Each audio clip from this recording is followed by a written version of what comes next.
Hey, hey, hey. Oh, hold up. I messed that all up over here. Give me a minute on that. Give me a minute on that. Hold on. I figure out what I'm doing over here. Okay, there we go. Urban politics. I'm your host, Phys Ed Music, and this is me having technical difficulties, but I'm good now. You know what I'm saying? So, get right into it like a car and drive. I want to thank all of you all for hitting me up on all these different outlets. You know what I'm saying? Instagram, although a lot of you are selling Bitcoin, and I'm not interested. Facebook, been on there for a million years, but now everybody and their mom want to be a friend. I appreciate it. I love it. And TikTok, which is one of my favorite, even though TikTok definitely has its issues, especially with people of color. I still like the platform and still get a lot of love on there, so that's what's up. And always on YouTube, hit your boy up, man. Subscribe. You know what I'm saying? So you can come along with this journey, because I'm trying to take this to the next level. You know what I'm saying? So I'm going to go ahead and jump right into it like a car and drive, because there's all types of tasty politics for us to sink our teeth into and just absorb in our spirit today, right? So here we go. Let's talk about the Oath Keepers getting charges of seditious conspiracy, and that's a rough charge. Seditious conspiracy, this charge only requires that the conspirators made and began to implement a plot against the United States, regardless of how successful the plot was. So keep that in mind. Even though that they didn't pull it off, the fact that they tried to pull something off, the fact that they orchestrated something that they wanted to come to fruition, makes them guilty. All right. Stuart Rose, leader, and 17 others were charged with seditious conspiracy. 7 are complying and working with law enforcement. So you'll hear on a lot of other news outlets, they'll say that, this guy Stuart Rose, and they'll say 10 others were convicted of this seditious conspiracy. Now, there were 17 others, but 7 of these guys, they rolled over. You know what I'm saying? So that's the kind of criminals they are. They scared. You know what I'm saying? They done got the rat, they done got the talent. So 7 of them done got the talent. So they ain't gonna get no charges because they're cooperating with the federal government, which is probably in their best interest because they don't want to do no time. All right. So Stuart Rose said, "We aren't getting through this without a civil war. We need to make those senators very uncomfortable with us being 100 yards away." Okay. There was a guy riding around D.C. on January 5th doing reconnaissance. So he's basically casing the joint for January 6th, making sure that, all systems are go when they're going to pull off this seditious behavior on January 6th. Stuart Rose did not go in the building during the riot, but waited outside for his gang members so that they could plan some more violence. So he didn't actually go inside the building, which is interesting. Here's a guy pumping up everybody else to go in and storm the Capitol and all this. He didn't actually go inside, but he waited outside for his gang because he said we're going to plan some more seditious behavior. After the inauguration of Joe Biden, this is what happened. Right after Joe Biden got inaugurated, he tweeted, "After this, if nothing happens, it's war. Civil War 2.0. Wow." So he was so mad about President Biden being inaugurated that right after the inauguration, the first thing that he tweeted out was, "Hey, if nothing happens, it's war. Civil War 2.0. He was ready to go, right? He was on one right there. So said they had quick response teams outside the city, amassing arms at hotels, marching in stack formation. All of this is military stuff. A lot of this is a paramilitary organization, and they were ready to get it in a military way. They had plenty of arms. They were ready to overtake the government. They wasn't messing around. This wasn't a game. The only reason that this did not come to fruition is because these people are inept. But had they been, had they been people with half a brain, they could have pulled this off. This gentleman, Stuart Rose, went to Yale. Law school. So think about that. That blew me away. I thought that was interesting. He went to Yale. So here's a guy who's been privileged all his life. You don't go to Yale by accident. Let me tell you something. If you go to Yale, you got some bread. Somebody got some bread. It ain't, and I guarantee, I don't know this guy from a can of paint. I haven't done that much research on him. I would bet your bottom dollar he wasn't at Yale on an academic scholarship. I'm just putting that out there. I don't even know the guy, but I promise you, from the fact that he was leader of the Oath Keepers, that lets me know he was not at Yale on an academic scholarship. So it was something else that got him in Yale. Probably the fact that his family got some money, got some bread. So here's a guy who came from means, he's still on this. Really? Wow. You know what? You can make the calculation for yourself. When I see something like that, I'm kind of like, So this guy's definitely interested in the movement. Why? Why? What is it that's turning him on to Trump? That's turning him on to Trumpism? Moving on. Let's talk about something else. Let's talk about how 62% of Americans say Trump should not run in 2024. Of course, I agree. I'm a member of that 62%, right? As are some of you who are listening, I'm sure. But even when you hear that, which is heartening, when I heard that, I was like, oh, yeah, okay, maybe people are paying attention. Maybe people see what's going on. But then let me share some of this other information with you on what's going on in Trump land. You know, this is reality. This 62% of Americans who say Trump should not run in 2024, that's reality, which most of us are living in. Now step out of reality and let's go into Trump world. Let's go into Trump land. And here's what's going on the right. Some are wearing storming the Capitol like a badge of honor. Last year alone, 11 January 6 protesters were elected to offices, ranging from state legislature to city council to school board. More than 24 are running for Congress, and at least 5 January 6ers are gearing up for gubernatorial races. That's right, governor races. So some of them, you know what I'm saying, they're using this as a badge of honor because that base, they love this. They view some of these people as patriots. They stormed the Capitol because they're just mad with our government and gosh darn it, they're not going to take it anymore. So they view them as patriots, you know, as people who did something honorable, right? Okay. Now, most of these people running for office did not actually enter the Capitol. They didn't damage any property or hurt or kill any police officers. So at least there's that. At least there's that. A lot of these people who are running for office are like, yeah, I can run for office because I didn't kill anybody. I didn't even run in the Capitol. I didn't smear boo-boo on any walls of the Capitol. I didn't do none of that.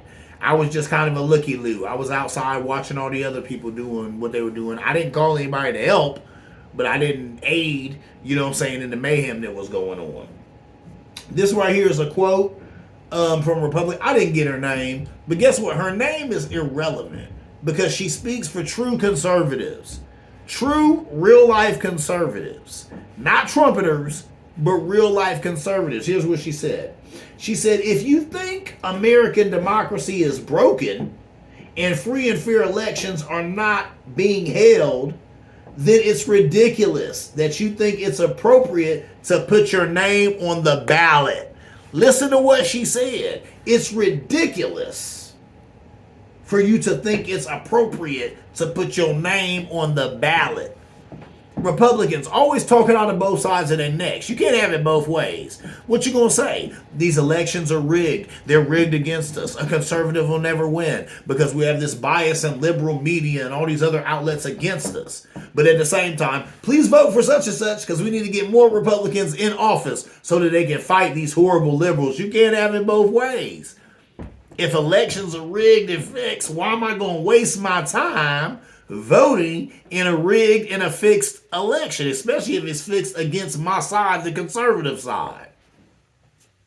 These Republicans, they're always painting themselves into a corner. They're steady painting themselves into a corner. So that is the corner that they painted themselves into because, like I said, you can't talk out of both sides of your neck. Either these elections are rigged and there's no reason to vote in them, or they're not rigged and Trump did lose in 2020 and we should vote in them, because hopefully if enough of us vote, for the guy that we want to win or the gal that we want to win, they will win.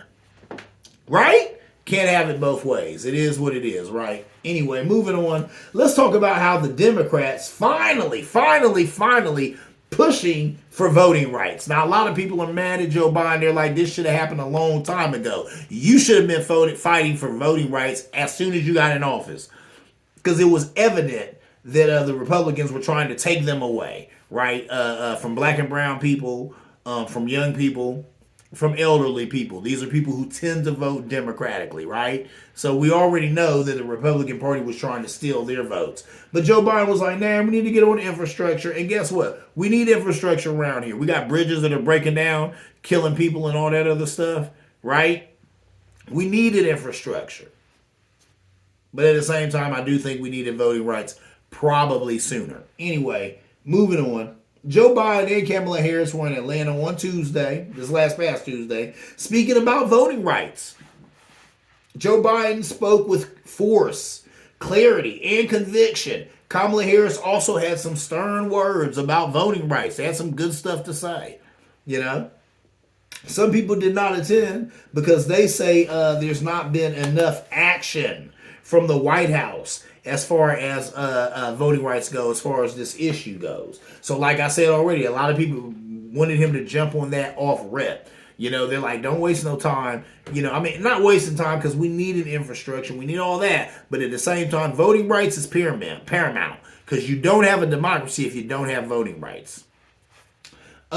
Stacey Abrams was not in attendance. Maybe because of Joe's numbers are so low. Maybe also because it was in protest to the White House slow movement on voting rights. So I do see this as a double-pronged thing. I do see that Stacey Abrams, number one, she's poised to be, governor of Georgia. So she don't want to be standing next to an unpopular president. Joe Biden right now is an unpopular president. His numbers are way low for whatever reason. There's a lot of stuff going on. A lot of that is just people's, some of that is people being hung up on Trump, some of these Trumpeters. Some of that is just people being super critical of the president, which they always are.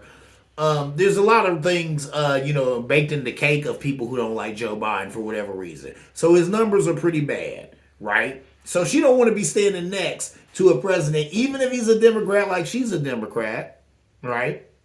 Even if it's a state that she helped to turn blue, even if it's a state that she turned blue and helped to get him elected, she still don't necessarily want to be standing next to a guy who's so unpopular. So it's almost a political calculation. Almost, it kind of sort of is a political calculation for her to be like, maybe don't want to be with that guy. So she wasn't there. I get it. You know what I'm saying? I get it. But at the same time, I also think it's a protest because voting rights are serious to this lady. They're very serious to her. She turned Georgia blue. How did she do that? Getting black and brown people to vote.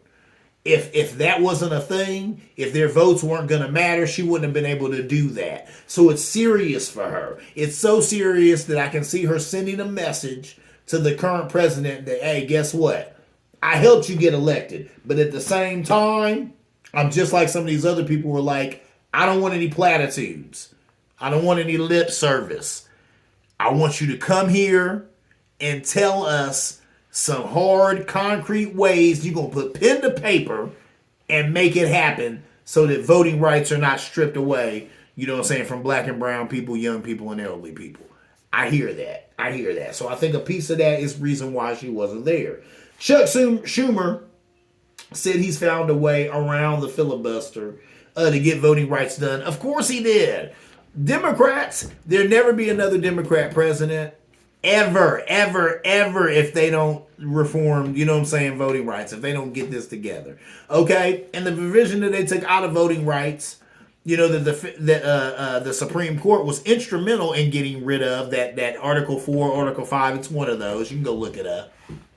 And all it was a provision that southern states had to let the federal government know when they wanted to do something freaky with the vote, whenever they wanted to change it, make it a little harder, for minorities to vote. They had to kick it to the federal government. The federal government would read it and be like, nah, you can't do that, it's racist. Or yeah, go ahead and do that. We don't think that it's biased or racist to any group. They wanted to get rid of that. And when they got rid of that, when the federal government, not the federal government, when the Supreme Court helped them get rid of that, what happened? Almost overnight, literally overnight, you saw all these voting rights laws, right? Trying to prohibit black and brown people from voting, young people from voting, elderly people from voting, because they know those are people who vote democratically, and the Republicans want to hold or, want to retain power by any means necessary. So a TI is what a TI is. So of course Chuck Schumer has, found a way around the filibuster. We don't have a democracy if he don't find a way around the filibuster, So yeah, we got to preserve the vote. We got to preserve voting rights. Joe Biden even spoke on how George Wallace, Google that name if you don't know about this guy. This guy was a devout segregationist.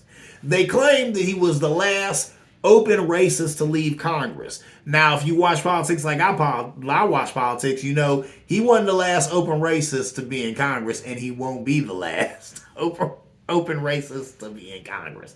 But they claim historically he was the last open racist to leave Congress. He was a segregationist, so here's a guy who went on record as supporting segregation, thinking the races should be separated. This guy even voted for voting rights. Joe Biden brought that up. And then Joe Biden also talked about, if you haven't seen the speech, look, I've even been critical of Joe Biden, how he doesn't look good a lot of times when he speaks, how his steps are slow, how his speech is all muddled, how his articulation isn't what it used to be. Go see this speech that he did in Atlanta. I'm going to tell you right now, that was the Joe Biden I remember. But see, that's the thing. When Joe Biden's talking about something that he actually believes in, that he actually thinks is right, he performs really, really good, because that was a really, really good speech. Really good speech. And he sounded really good. And he even made some gaffes in the speech, but it was still a good speech. Go check it out for yourself. But my point being is, in that speech, he had even brought up how even, George Wallace, a guy who was a devout segregationist, he voted in favor of voting rights, because even George Wallace knew that at the end of the day, if we're to have a democracy, people's votes have to matter. Even though he was a segregationist, even though he believed that the races shouldn't mix, this guy knew to preserve a democracy, people's votes must matter. And if they don't, you don't have a democracy. What's the point of this? What's the point of it, right? Another point I want to bring up, which was really interesting. Al Sharpton and Joe Scarborough used to go back and forth on Morning Joe. I love watching Morning Joe. They go back and forth about voting rights and how there was no need for them. And Joe Scarborough would really, really get upset at Al Sharpton. Talking to Al Sharpton saying, did you think all these voting rights acts and voting laws that were, implemented in the 50s and 60s are still needed now? You think those legislatures in those southern states are still on that now, still displaying that racism now? And Al Sharpton would be like, yeah, we still need those, right? And the minute they got taken away, boom, what did you see happen? But guess what? This is the new Republican Party. This is the Republican Party that Joe Scarborough is no longer a part of because of some of that Trump madness, because of some of this other madness. Believe it or not, I don't think he knew that there was this much racism in the Republican Party. But when he found out about it, guess what? He did the right thing and he renounced his membership. So, there's that. But that was the point. They used to go round and round about that. And I remember Joe Scarborough just really getting real mad at Al Sharpton. Getting real mad at him. Like, you think some of these places still need that provision? That racism, that's a relic of the past. And they're not on that anymore. And Al Sharpton, of course, being a man of color as myself, ain't no fool and had to keep it real with him. Like, bruh, of course they still need that. Of course there's still some of those people in those places who are on this. And we seen as soon as they got rid of it, what did they do? All these laws, to stop black and brown people and people of color, from voting. It's sad. Anyway, moving on to one of my last points before I get to my IPAs with an S. That's right, of the week. I got a couple of IPAs I'm going to come at you with. Bam, bam. But before we even get there, let's first talk about some January 6th numbers. You know the January 6th Trump riots? Yeah, that went down in the Capitol. Let's talk about some of the numbers on the right that are revolving this situation, right? So check this out. 31% of Republicans blame Democrats for January 6th. That's interesting. 22% blame Antifa. 16% blame U.S. Capitol Police, who reported 70 officers injured. And then this is just my caveat, 5 deaths. They had like 5 deaths. Whether it was the gentleman who got beat to death, you know what I'm saying, with an American flag, or some other cats who got hurt there, or some of the cats who left there and then had all this mental illness stuff take place and they committed suicide.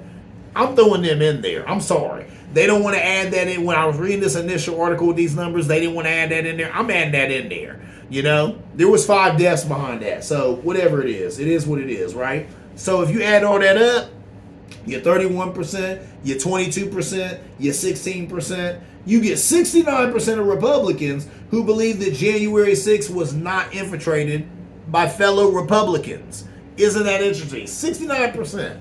70% of these Republicans, I'll just go ahead and round it up. Come on, that's 1 percentage point. 70% of these Republicans just can't fathom that someone who looks like them, who has the same politics as them, who maybe believes in the same God they believe in, prays to the same Jesus they believe in, would do something like this. Really?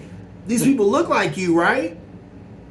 And you saw them storm the Capitol on January 6th. We all got cell phones, we all got TVs, we all got other little devices, and we all saw all this take place in real time on January 6th. But these people, for whatever reason, just can't believe it. They said it had to be Antifa. Antifa? Antifa, first of all, what? Antifa is not a thing. I get sick of hearing about Antifa on the right. I'm going to tell everybody, I've said it ad nauseam, I'm going to say it again on this show. Antifa is not a thing. Antifa is what? Anti-fascism? Well, I'm an anti-fascist. Am I a member of Antifa? Am I about to go out here and protest? Nah, because I got a job. I work every day. I ain't got time to protest. But let me tell you something. Even if I did, Antifa, that just means you're anti-fascist. That means you're against fascism. Are you against fascism? I'm against fascism. I guess we're members of Antifa. So there's that. Then they're going to say 16% blame the U.S. Capitol Police. Seriously? These people are all about back the blue as soon as the blue do something that they don't like. So now 16% of y'all think this blue that y'all been backing all this time, they're the ones who set this up? They wanted to make Republicans and Trump look bad, so bad, that they got a bunch of them together and stormed the Capitol?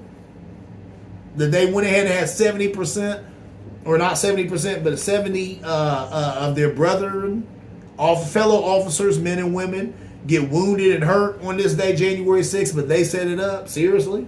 You know? And then, of course, they blame Democrats. You know what I'm saying? 31% blaming Democrats. Yeah, I guess. They don't want to blame themselves. I don't know how it was Democrats when you seen a whole bunch of Trump signs, you know, but they claim it was Democrats. Come on, man, this is pathetic. But that's what's going on.